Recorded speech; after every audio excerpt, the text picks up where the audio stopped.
Kalamazoo Update. I am your anchor, Bill Watson. Tonight's top stories.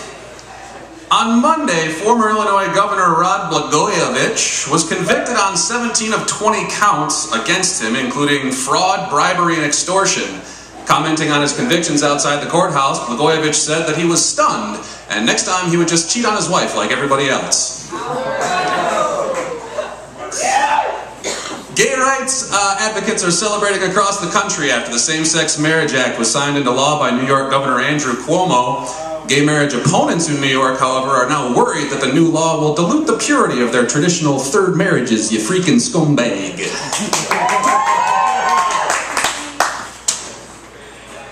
With the death of Osama bin Laden, Ayman al-Zawahiri has risen to the top management position of the al-Qaeda terrorist network.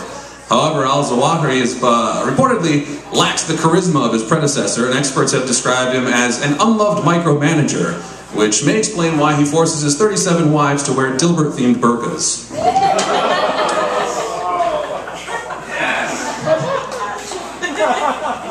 One former al-Qaeda systems analyst has even accused al-Zawahiri of trying to poison him with toner ink after failing to properly file his TPS reports. Last week, Sarah Palin tweeted that media reports of her One Nation bus tour ending prematurely were greatly exaggerated. It turns out that the former part-time Alaska governor was simply taking some time off from the road so that someone else could write her third book.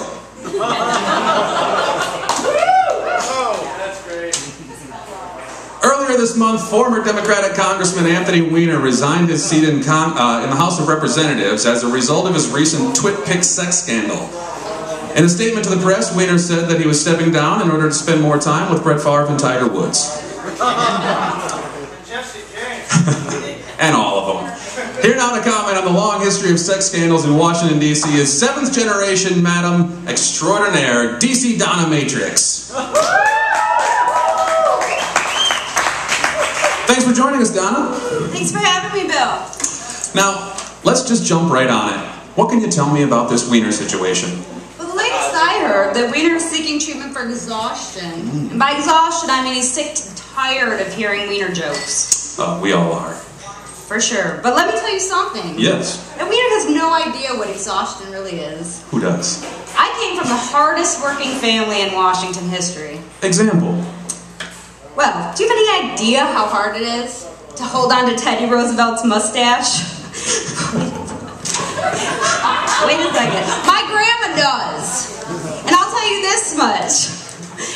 Teddy Roosevelt and his buddies didn't get the nickname Rough Riders from hanging out at the stables, if you know what I mean. I do know what you mean. Well, your family clearly has an interesting history of service with a smile in Washington, but I'm curious. Who are some of your family's biggest clients over the years? Well, my grandmother was a fashion consultant for J. Edgar Hoover. Oh, that's fascinating. Did she help him come up with the slick black G-Men image in their fancy suits? No, she helped him pick out dresses. Oh, of course. Well, what else has your family done in Washington? Well, our proudest moment came in 1961 when my mother taught Frank Sinatra to drink scotch quietly while Kennedy went first. A proud moment indeed. Well, what about you, Donna? I'm curious. Who was your best client over the years? My best client served 2 terms in the 90s, and I'm proud to say, is still in my Rolodex today. Oh, you mean Bill Clinton? No, Bill. Hillary. Oh, wait, Hillary. That can't be right. I'm afraid it is, Bill.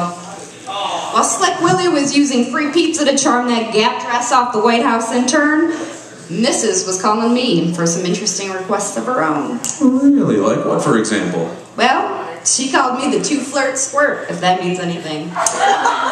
It does. But I think that our audience might like to know a little bit more about your relationship with Hillary. Well, there's nothing to tell, really. Whenever we'd get together, she would try on pantsuits for hours as I complimented her ankles. And then we'd laugh together in the mirror. Then we'd practice for hours in front of the mirror. Is it too personal to ask, was she a good lover? Listen, Hillary's performance in bed was equal to her performance as Secretary of State.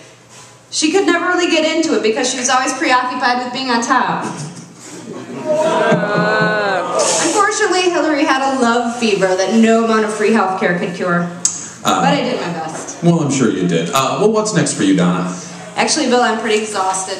Oh, you mean you're tired of wiener jokes? Yeah, I'm tired of wiener dick. You know, Bill? I know. This business is tough. Sometimes, it's like sucking your own thumb. Only it's someone else's thumb, and it's a penis. DC Dominatrix, everybody!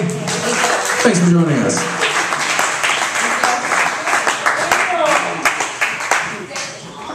In other news, Hugh Hefner, the 85-year-old porn mogul, was left at the altar last week by his fiancée, 25-year-old Crystal Harris, once Harris secured the July cover of Playboy.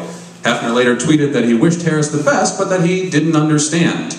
Other things on the list of things Hef doesn't understand are age-appropriate dating and how to get burn prophylactics off a waffle iron after a breakfast quickie. There's a lot of things he doesn't know. You want the next one? Yes. Other things on the list Hefner doesn't understand are aging gracefully and how to get that icky soup skin out of the grotto pool.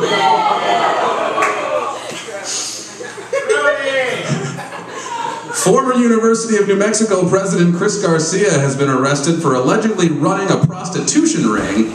Taking a cue from the situation in New Mexico, Western Michigan University President John Dunn has announced that he's reorganizing several of his own private enterprises under the name Medical School.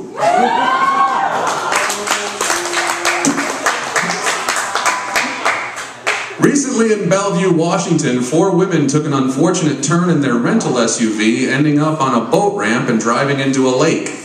To be fair, the celebrity voice on their GPS was Oprah Winfrey, and even when she gives wrong directions, she can be very convincing. GPS Oprah apologized to the ladies and told them that if they looked under their seats, they'd find water!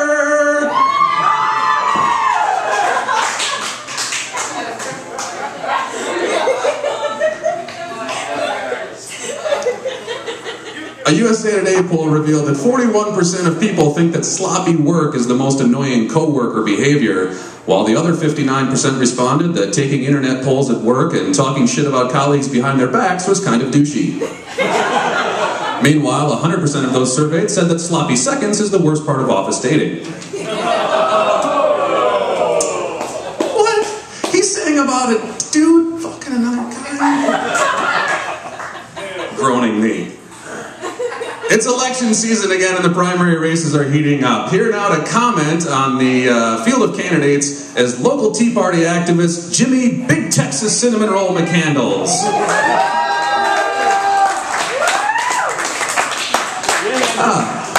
Thanks for joining us. What should I call you? Big Texas Cinnamon Roll, Bill. How about Jimmy? Jimmy's good too. Alright. Well, Jimmy, the primary season is really heating up, with important elections coming up in Iowa and New Hampshire. Many political analysts feel that the Tea Party vote will be important in deciding who Obama's opponent will be in the 2012 election. As a Tea Party activist, what can you tell us about some of the possible candidates? Well, Bill, I really don't like any of them. No, none of them? Surely you find Sarah Palin to be an attractive candidate? Oh, yeah. Yeah, I'd do that.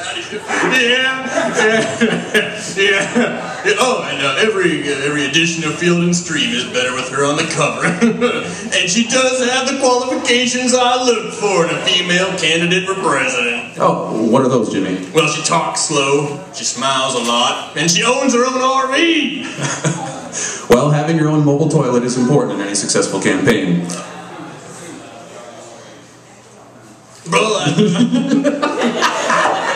Well, I do hope Sister Sarah gets a vote. That's God's honest truth, Bill. So no other candidates piqued your interest? What about Mitt Romney? No, he does have very nice hair. Oh, well, right, but does the fact that Romney is a practicing Mormon bother you? Are you concerned at all with the possible legalization of polygamy? Oh, hell no, Bill! I believe the government should have no interference in any contracts two creatures might want to make for a lifetime or a day, a few minutes behind the IHOP off West Edge. Really? Even on the IHOP on West Edge? That's right, Bill. Something else? Yes? Yes, Bill. Yes, Bill, I am quite open sexually. And regards to relationships, too. Why, I once watched an alligator exchange a dowry with a python. Mazel tov. Well, that is amazing. What's wrong with Romney then in your eyes? Well, he's too liberal, Bill. He wants too much government regulation and control in my business. Oh, so you would be a fan of Ron Paul, who favors shrinking the government. Yeah, I do like his monetary policies about getting rid of paper money and going back to the gold currency standard, but I'd do things differently if I was him. Really, Jimmy? I'm curious as to what your monetary policy would be. Yes, well, I would get rid of both paper money and gold currency altogether in favor of a policy where two people wrestle to conclude their debts. My Tea Party activists and I are already putting notches and sticks in order to indicate to others our buying power. Well, if you don't like any of the Republican candidates, why not just vote for Barack Obama? Hussein Obama, Bill? Is that the Obama you're talking about? Of course. I will not have it, sir. I will not vote on this Jesus-loving earth for a Hawaii-born, Indonesia-raised, falafel-eating, Chicago mobster, crypto-socialist Bill. I will not have it. And one other thing, Bill. I do believe Mr. Hussein was born in Hawaii, but I do not think that Hawaii is a legitimate state of the United States of America because it became so through an imperialist war waged by liberals against the native hobbits who rule those islands. Jimmy, I'm sorry. I hate to interrupt a rant, but it sounds as though you've been doing some research on Wikipedia. Wikipedia, Bill? I don't take marching orders from the liberal media. I got all this information from my talking sandwich. Yeah! Well, did your talking sandwich give you any advice on who to vote for in the end? Oh, my talking sandwich? No, Bill, that's ridiculous. But my oatmeal and I have narrowed it down between Sarah Palin and Reagan's ghost. Big Texas cinnamon roll, everybody!